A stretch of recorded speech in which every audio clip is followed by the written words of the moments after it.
also known as Adam's Rib. Listening to, so this is for the sex and the time and infidelity. Go ahead and do this right now. Okay. Right now on my way.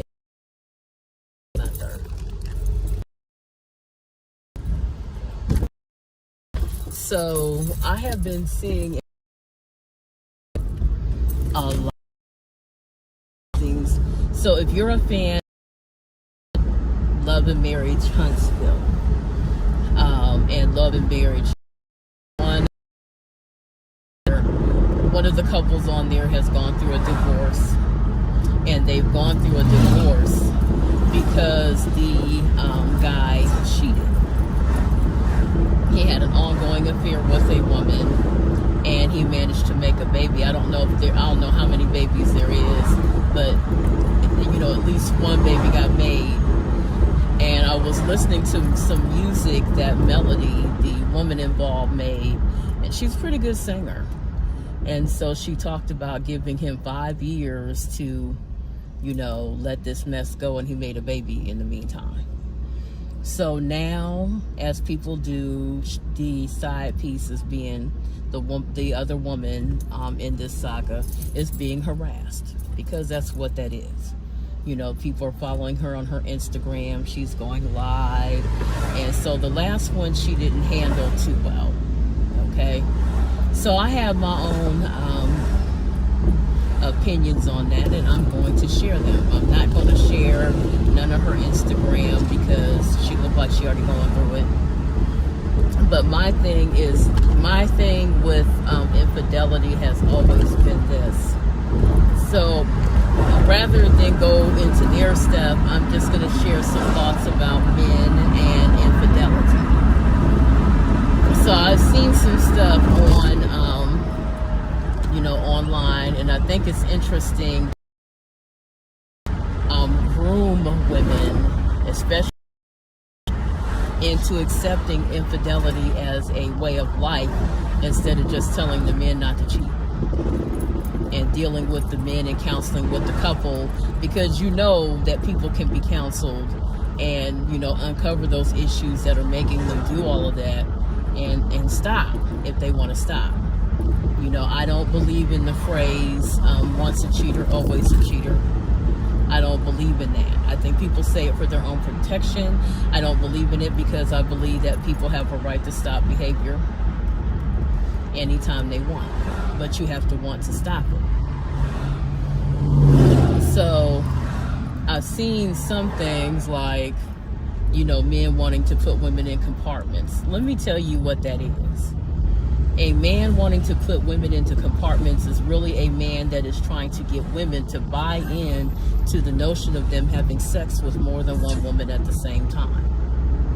So if I can get you to believe that you have a higher position than the rest of the women that I'm sleeping with, then it can pretty much guarantee that I'll be able to keep sleeping with them as long as you think that you are the high woman on the head bitch in charge, the high woman on the totem pole.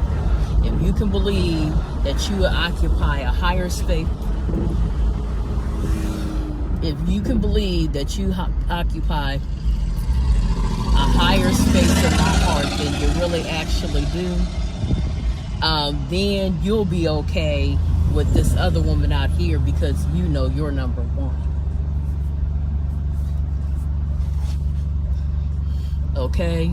So that's what that is. And I remember different ones of the women being groomed, this church that I left.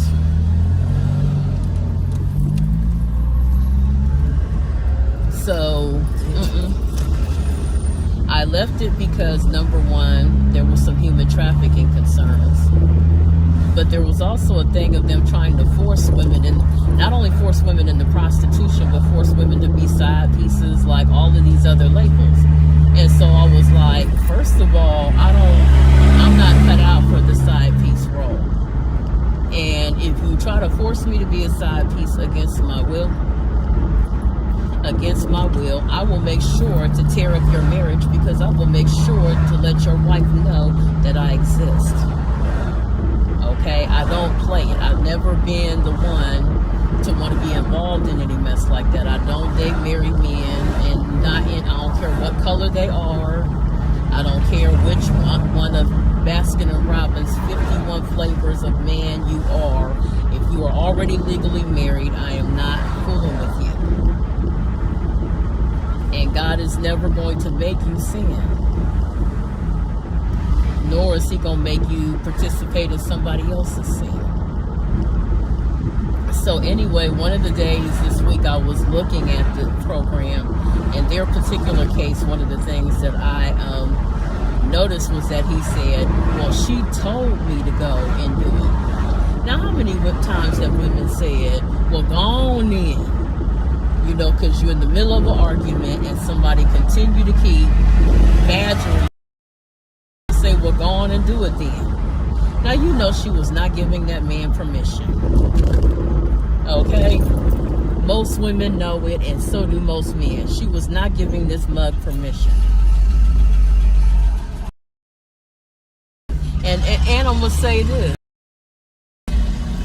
And no, that means don't come over here.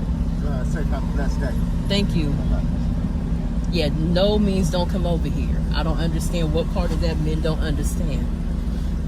But anyway, so you're hearing, you know, what all went down that night. And so he says, well, she told me to do it.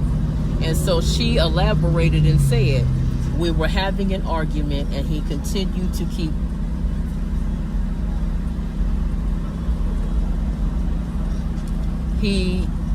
they were having an argument, and he continued to keep pressing her. No, you're not meeting my needs. It's that old male line that is meant to justify sleeping with someone else. Well, you ain't taking care of me. Well, you ain't taking care of me. Well, you ain't taking care of me. So she finally said,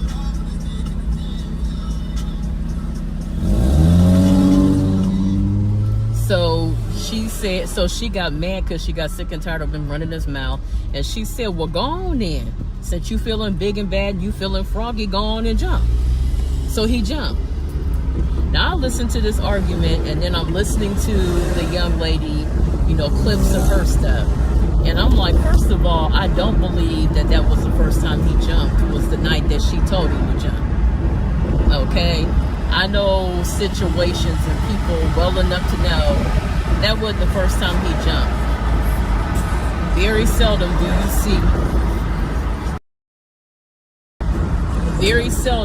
you see people just, you know, he just random picked her up, and it happened to be this woman.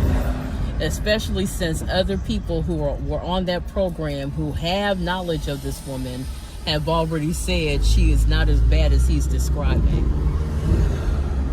And so he was already grooming this woman, and all that with his wife was to cover up for the fact that he was already doing some mess that he ain't had no business doing. Now, we also heard from the other woman that she was not the first person that he cheated with, nor the only person that he cheated with. Now, I'm going to say this. I'm not a big fan of people going after the side piece and harassing the other woman. How come you ain't harassing him? Why don't you show up in his stuff? Because my problem with her is the problem that I would have with any woman. And that is, this man has called you a peasant on national television. Okay? How this man talks about you publicly says everything there is to know about him. You're better than this. You are too good to be somebody's side piece.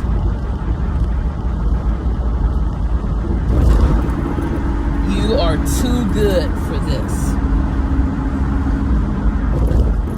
And I would say it to any woman, you are too good to be a side piece.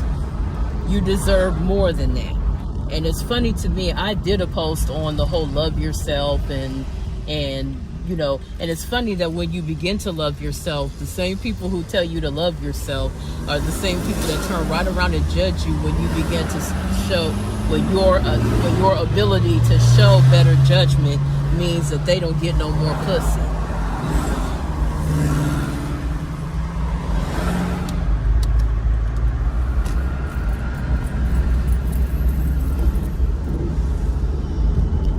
So you have to watch for that, because there are a lot of guys who try to make room for adultery by tricking you into accepting positions that God never intended for you to have. When God created the man and the woman, when he pulled the man from the ground, and then he pulled the woman out of that man's rib, he looked at her and he said, I will call her woman, for she has come out of man. He didn't call her side piece.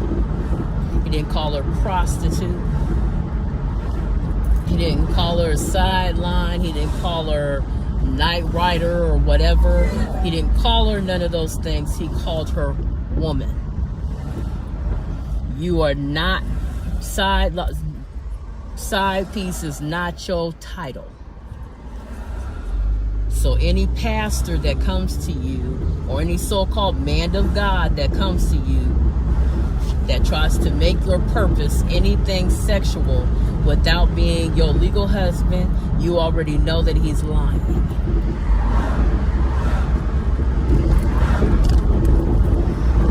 So anyway, I'm almost over here near my mother and everything, but just know, and this, you know, I'm going to be doing random lives. I'm still doing Monday and Friday. So Friday I will still be going tomorrow. Well, today is Wednesday. So Friday I will still be going live at noon and everything. But just know, because the biggest lie that gets told in churches, and with some of these churches, you would think that God only talked to horny Christians. Okay? The way that some of these men get in women's face, oh, it's God's will. No, it's not God's will, because I know, because I read my Bible, and his word says that it is not his will. Okay? So like I said, know that adultery and infidelity are premeditated crimes. Okay? And many men groom mistresses. So before you come after side pieces and decide to harass side pieces, no, oh, you're such a home wrecker, blah, blah. No, the one who wrecked his home was him. Okay? He made the decision to go out there and do what he did. Okay? A man is 100% responsible for what he does with his penis. So I'm going to go ahead and let y'all go, because I'm already near my mom's house. But I wanted to, this one was burning. I had to get it out. And so I will talk with you later.